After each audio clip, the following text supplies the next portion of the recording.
Assalamualaikum warahmatullahi wabarakatuh dan salam sejahtera kepada semua penonton channel Studio and Exploration dalam rancangan eksplorasi misteri mistik. Saya Nazri Saleh, hos anda.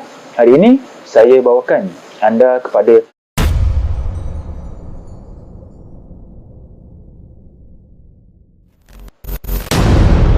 sumber maklumat yang kami perolehi dari kaedah ilmu kebatinan secara Islam, iaitu Al-Haq. Jika anda tidak suka dari sumber tersebut, sila berhenti menonton video dari channel ini. Sebelum saya teruskan video ini, bantu saya dengan tidak skip iklan ketika menonton video di channel ini. Subscribe channel ini kepada yang belum subscribe dan share video ini, semoga ramai yang akan dapat manfaat, dan pastikan anda menonton video ini sampai habis supaya anda faham secara menyeluruh berkenaan sejarah yang ingin disampaikan. Dalam kesusasteraan Melayu, tiada hikayat yang berjaya melukis jiwa bangsa Melayu keseluruhannya seperti hikayat Hang Tuah. Hikayat Hang Tuah memberikan gambaran emosi, jiwa bangsa, nilai kemanusiaan dan pergolakan yang tidak berkesudahan. Nilai dibezakan antara kesetiaan yang tidak dipertikaikan terhadap raja.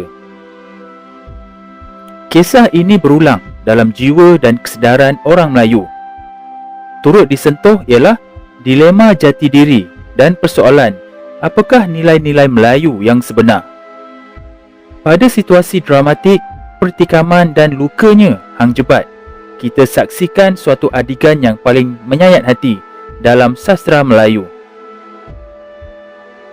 Hang Tuah ialah manusia antarabangsa, pandai bertutur berbagai-bagai bahasa dan mengenali banyak budaya lainnya. Dia juga manusia yang sangat sopan dan pandai dalam hubungan diplomasi, di mana beliau seorang yang mewakili Melaka secara sempurna dalam semua hal. Untuk menjejaki tempat kelahiran hero ikonik Melayu ini, pelbagai sumber kisah Hang Tuah diperolehi, antaranya di Sungai Duyung, di Pulau Singkep, di Bentan dan Melaka. Turut mencari dalam kisah Gunung Ledang dan Bukit Siguntang, Palembang. Tidak ada bukti bahawa Hang Tuah adalah orang Cina. Hang adalah gelaran nama lama dan tidak lagi digunakan. Sejak kurun ke-20 dan awal kurun ke-21, telah muncul berbagai-bagai pandangan dan pendapat tentang Hang Tuah ini.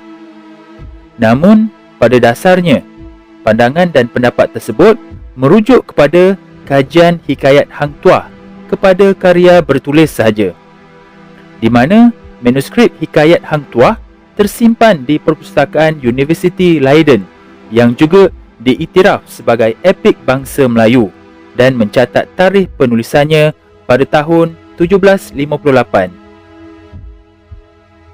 Hakikat bahawa hikayat Hang Tuah awalnya didasarkan pada cerita-cerita lisan melalui pelbagai sumber dalam masyarakat. Pasti beberapa cerita, episod dan maklumat yang berselerakkan tentang Hang Tuah telah wujud yang dikisahkan di kampung dan kota di Melaka, Johor, Kampar dan juga Palembang. Selain di Hulu Perak dan Pahang, malah puluhan kampung lainnya juga.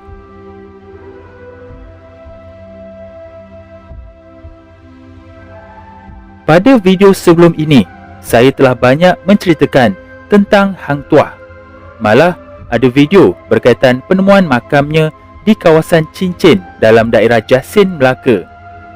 Walau ada yang menolak penerangan saya itu, tetapi ramai yang berkeyakinan kerana setiap hati manusia itu Allah lah yang memberikan hidayah kepada mereka, bukan saya atau sesiapa pun. Saya hanya menyampaikan saja, terpulang sama ada ingin percaya ataupun tidak. Video kali ini saya akan cuba merungkai tempat kelahiran Hang Tuah berdasarkan beberapa sumber rujukan penulisan dan dari hikayat Hang Tuah. Sekiranya kita merujuk kepada bab 2 hikayat Hang Tuah, terdapat beberapa ayat yang menceritakan tempat asal usulnya. Sebermulalah perkataan Hang Tuah, anak Hang Mahmud di Sungai Duyung, dan segala orang yang duduk di Sungai Duyung mendengar warta demikian itu. Apabila Hang Mahmud mendengar kabar itu, maka kata Hang Mahmud pada bininya yang bernama Dang Merdu itu, "Ayuh tuan, baiklah kita pergi ke Bentan, negeri besar. Lagi pula kita 3 beranak. Baik kita pergi pindah ke Bentan supaya mudah kita mencari makan." Maka sahut Dang Merdu, "Baiklah." Ayat ini cukup jelas menamakan kampungnya. Namun sayangnya, hikayat ini tidak menamakan pulau atau negeri di mana letaknya Sungai Duyung itu. Jadi, kita harus mencari Sungai Duyung yang terdapat di seluruh dunia Melayu Nusantara, khususnya di tebing sungai, selat kecil dan besar. Mungkin yang paling dekat adalah Bentan dan pulau-pulau di sekitar Kepulauan Riau di selatan Tanah Melayu, di Johor atau Pahang, kerana negeri-negeri ini juga tidak jauh daripada Bentan yang disebut oleh hikayat itu. Setelah itu, barulah di negeri-negeri Melayu di Sumatera dan utara Semenanjung. Sebagai panduan yang boleh memendekkan pencarian ini ialah hanya mencari kawasan bernama Sungai Duyung yang wujud pada zaman kelahiran Hang Tuah dan perpindahan keluarganya ke Bentan. Tetapi seperti juga cerita Hang Tuah, sejarah kampung-kampung di wilayah kita juga berbentuk lisan, diturunkan dari mulut ke mulut. Zamannya juga adalah pada waktu Melaka belum wujud, malah juga sebelum terdirinya Temasek. Baik kita menyemak satu persatu tempat yang bernama Sungai Duyung atau Kampung Duyung dan juga Jalan Duyung yang terdapat di seluruh dunia Melayu yang mempunyai hubungan dengan dakwaan penduduk setempat. Ada 4 tempat yang menggunakan perkataan duyung dalam namanya. Pertama adalah di Pulau Batam. Di sana terdapat Jalan Duyung di daerah Sungai Jodoh. Selain itu, tiada Sungai Duyung atau Kampung Duyung yang ditemui di Batam. Maklumat ini tidak membantu dalam pencarian ini.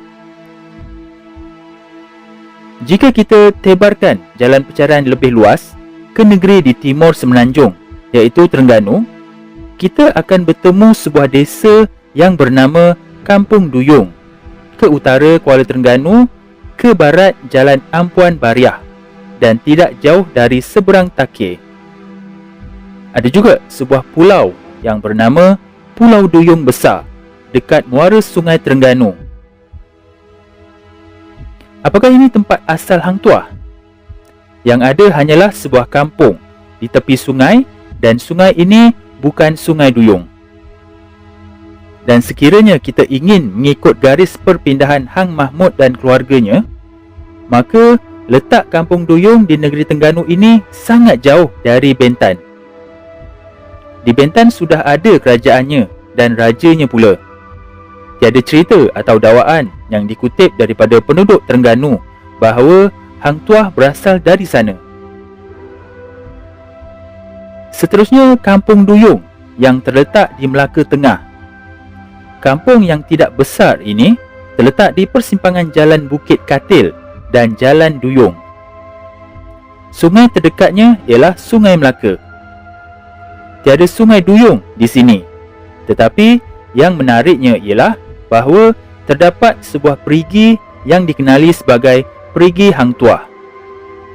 Perigi Hang Tuah yang terletak di Kampung Duyung dikatakan digali oleh Hang Tuah untuk kegunaannya sendiri semasa beliau membesar di kampung tersebut. Pada asalnya, perigi ini agak kecil, tetapi lama-kelamaan menjadi besar dan dalam. Perigi ini dikatakan tidak pernah kering walaupun di musim kemarau, dan airnya dikatakan sentiasa jernih dan dapat menyembuhkan penyakit. Daripada maklumat lisan, kita diberitahu bahawa penghuni perigi ini ialah seekor buaya putih atau balar dan dikaitkan dengan roh Hang Tuah sebagai seorang yang keramat. Hanya orang-orang alim sahaja yang dapat melihat jelmaan ini. Cukup menarik juga ialah hakikat bahawa tiada dakwaan Hang Tuah berasal dari sini, tetapi dianggap berasal dari Sumatera Timur. Sementara itu, terdapat juga sebuah masjid di kampung ini yang dikenali sebagai Masjid Duyung. Jadi kemungkinan besar sekiranya Hang Tuah menggali perigi ini, maka dia datang ke sini sewaktu kerajaan Melaka sudah terdiri dan dia datang dari Bentan. Oleh itu, dia tidak dilahirkan di Sungai Duyung Melaka, tetapi hanya terlibat dalam kerja menggalinya. Satu lagi sumber lisan tentang Sungai Duyung ini dalam versi bertulis dalam A Collection of Malaysian Folk Tales yang diedit oleh Osman Putih dan Arifin Said pada tahun 2008.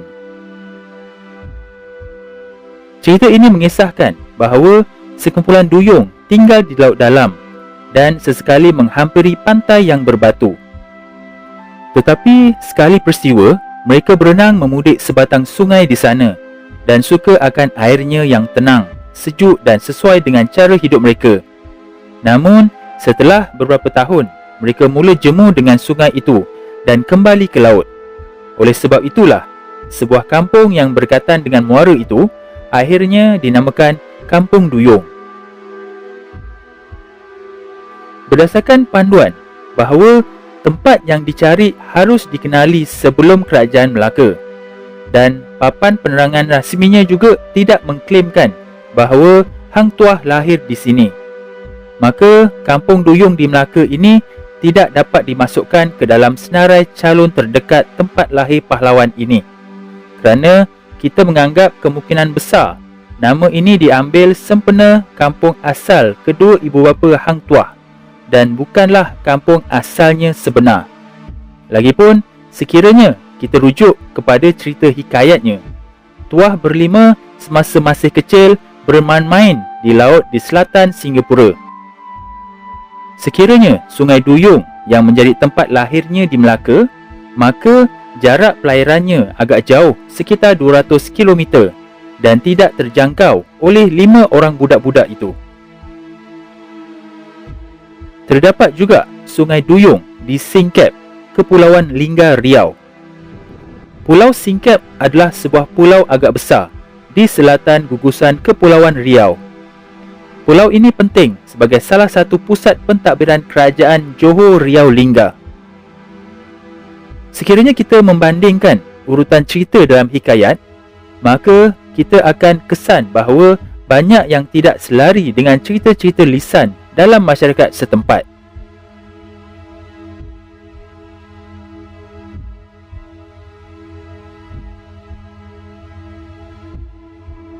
Oleh yang demikian, sumber batin adalah salah satu cabang ilmu yang perlu diteliti dan dikaji dengan lebih mendalam pada dapatannya, bukan ditolak mentah-mentah.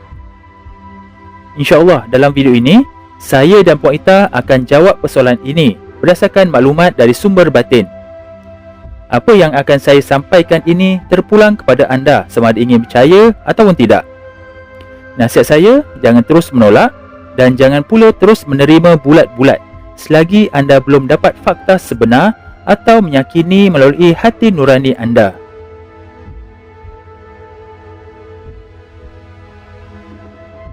Bismillahirrahmanirrahim. Jangka waktu 500 tahun cukup panjang dan kita semua percaya banyak kawasan telah berubah dari segi bentuk muka bumi dan pertukaran nama bagi sesebuah kawasan. Begitu jugalah pencarian tempat lahir Hang Tuah dan nama Sungai Duyung itu sendiri. Pelbagai cabaran, antaranya cerita dalam masyarakat tempatan yang disampaikan dari satu generasi ke generasi, dari mulut ke mulut, yang sudah pasti tiada kesahihan suatu cerita tersebut sama ada benar ataupun tidak. Namun begitu, bagi setengah ahli kebatinan seperti kami ini, beranggapan apa yang kami perolehi perlu disampaikan dan kemudian terpulang kepada masyarakat untuk menilai, mengkaji atau meneliti dengan lebih mendalam hasil daripada dapatannya dengan lebih lanjut. Berdasarkan maklumat dari sumber batin, Hang Tuah dilahirkan di Bentan dan ibu bapa Hang Tuah dari Sungai Duyung, Singkep, Riau.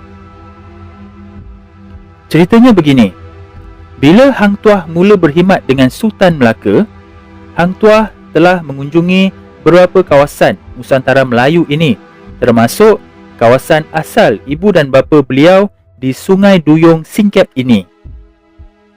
Maka digalinya perigi tersebut sebagai tanda bahawa Hang Tuah pernah menjejakkan kaki di situ dan bukan tanda dia lahir di situ. Ini bermakna tiada siapa salah atau betul, cuma susunan dan rentetan ceritanya sahaja. Dengan ini, kita sama-sama dapat menambah pengetahuan dari kisah yang sudah ratusan tahun berlaku melalui sumber dari Allah Ta'ala. Dengan itu, kita semakin dekat mengenali Hang Tuah dan bangsa asalnya, di mana bahawa Hang Tuah itu adalah bangsa Melayu yang taat setia dengan tuannya, iaitu raja. Malah, dalam hikayat Hang Tuah juga menekankan kalimah tiada adat hamba Melayu menderhaka kepada raja dan takkan Melayu hilang di dunia.